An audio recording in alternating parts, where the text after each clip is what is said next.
Hi friends, എല്ലാവർക്കും P-tech ട്യൂബിന്റെ മറ്റൊരു വീഡിയോയിലേക്ക് സ്വാഗതം. അപ്പോൾ നമ്മൾ ഇന്ന് വന്നിട്ടുള്ളത് ഒരു ഫിഷ് കുക്കിംഗ് വീഡിയോ ആയിട്ടാണ്. നമുക്ക് കുറച്ച് ദിവസം മുമ്പ് ഒരു വലിയ 5 കിലോ അടുത്തുള്ള ഒരു കറ്റീനെ കിട്ടിയിട്ടുണ്ടായിരുന്നു. ശരിക്കും പറഞ്ഞ ഒരു ഫിഷിംഗ് ആൻഡ് കുക്കിംഗ് വീഡിയോ ആയിരുന്നു ഇടേണ്ടത്. പക്ഷേ അന്ന് ചെറിയ മഴയൊക്കെ ഉണ്ടായിരുന്നതുകൊണ്ട് നമ്മൾ ക്യാമറയും മൊബൈലൊന്നും എടുത്തിട്ടില്ലായിരുന്നു. അപ്പോൾ ഇതിനെ പിടിക്കുന്ന വീഡിയോസ് നമുക്ക് കിട്ടിയിട്ടില്ല. അപ്പോൾ നമുക്ക് എന്തായാലും ഇതിന്റെ കുക്കിംഗ് വീഡിയോ കാണാം.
അപ്പോൾ നമ്മൾ മീൻ നല്ലപോലെ വൃത്തിയാക്കിയിട്ടുണ്ട്. ഇനി വൃത്തിയാക്കിയതിനു ശേഷം നമുക്ക് ഇതിനുള്ള മസാല തയ്യാറാക്കണം. അതിനു മുമ്പേ ഇതുപോലുള്ള കീറിട്ട് കൊടുക്കുക. കാരണം ഇങ്ങനെ കീറിട്ട് കൊടുത്താൽ മാത്രം മസാല നന്നായി പിടിക്കൂ. പിന്നെ ഇങ്ങനെ വരഞ്ഞ ശേഷം കുറച്ച് ഉപ്പ് കൂടി പുരട്ടി വെച്ചാൽ നന്നായിരിക്കും.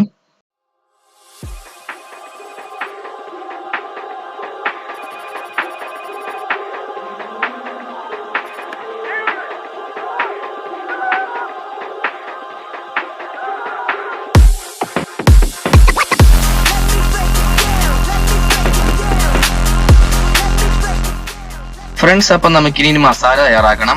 അപ്പൊ ആദ്യം കുറച്ച് വെളുത്തുള്ളി എടുക്കുക, പിന്നെ കുറച്ച് പച്ചമുളക്, പിന്നെ ഇഞ്ചി ഇടുന്നുണ്ട് വെളുത്തുള്ളിയിലേക്ക്. പിന്നെ നമുക്ക് സവാള വേണം, സവാള അരിഞ്ഞ് വെച്ചത് ഇട്ട് കൊടുക്കുക. പിന്നെ അതിനുശേഷം പച്ചമുളക് ഇട്ട് കൊടുക്കുക. ഇതൊക്കെ ഇട്ട ശേഷം നമുക്ക് ഇനി ഇത് മിക്സിയുടെ ജാറിൽ ഇട്ട ശേഷം നന്നായി അരച്ചെടുക്കണം.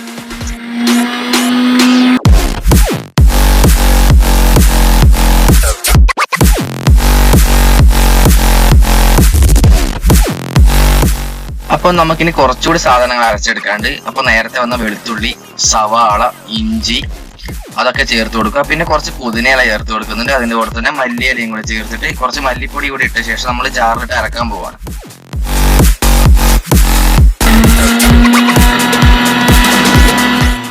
പിന്നെ നമ്മളൊരു പാത്രത്തിൽ മീൻ പുരട്ടാൻ പാകത്തിന് കുരുമുളക് പൊടി, മുളക് പൊടി, മല്ലിപ്പൊടി, ഒരല്പം ഗരം മസാല എന്നിവ എടുത്ത് വെച്ചിട്ടുണ്ട്. അതിലേക്ക് നമ്മൾ ഈ അരച്ചു വെച്ചതൊക്കെ അങ്ങനെ ചേർത്ത് കൊടുക്കുക.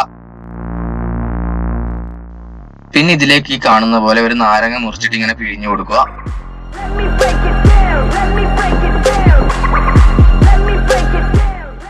പിന്നെ ഇതിലേക്ക് അല്പം തൈര് ഒഴിച്ചു കൊടുക്കുക. തൈര് ഒഴിച്ചതിന് ശേഷം ആവശ്യത്തിന് ഉപ്പിട്ട് കൊടുക്കണം. ഉപ്പിട്ട ശേഷം നമുക്ക് കുറച്ച് വെളിച്ചെണ്ണ കൂടി ഒഴിച്ചു കൊടുക്കാം. ഇതെല്ലാം ചേർത്ത ശേഷം നമ്മൾ നന്നായിട്ട് മിക്സ് ചെയ്യണം.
നമ്മൾ ഈ ഫിഷ് ഗ്രില്ല് ചെയ്യാൻ പോവാണ്. അപ്പോൾ അതിന് വേണ്ടി ചിരട്ടയൊക്കെ കത്തിച്ചിട്ട് നമ്മൾ കനൽ തയ്യാറാക്കിയിട്ടുണ്ട്.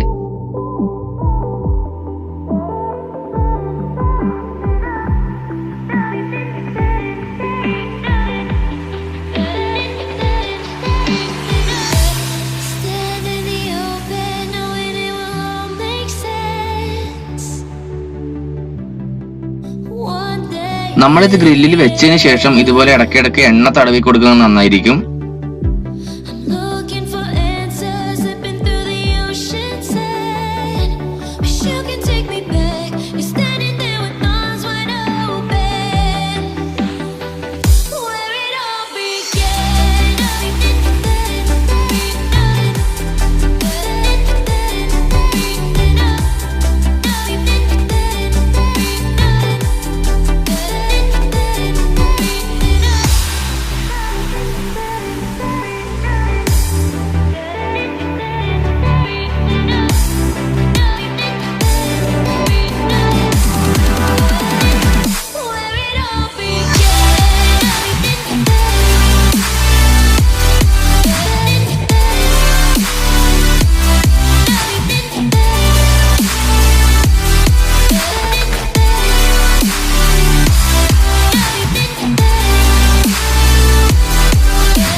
നമ്മുടെ കറ്റി ഏകദേശം വെന്ത് റെഡി ആയിട്ടുണ്ട്. അപ്പോൾ ഇതിന്റെ പുറത്തേക്ക് ഇതുപോലെ കുറച്ച് നാരങ്ങ നീരൂടെ ഒഴിച്ചു കൊടുക്കുക. കാരണം കുറച്ച് സോഫ്റ്റ്നെസ്സും കിട്ടും. പിന്നെ ഇതിന്റെ ഈ പുളിയൊക്കെ ആകുമ്പോൾ ഒരു വെറൈറ്റി ടേസ്റ്റ് ആയിരിക്കും.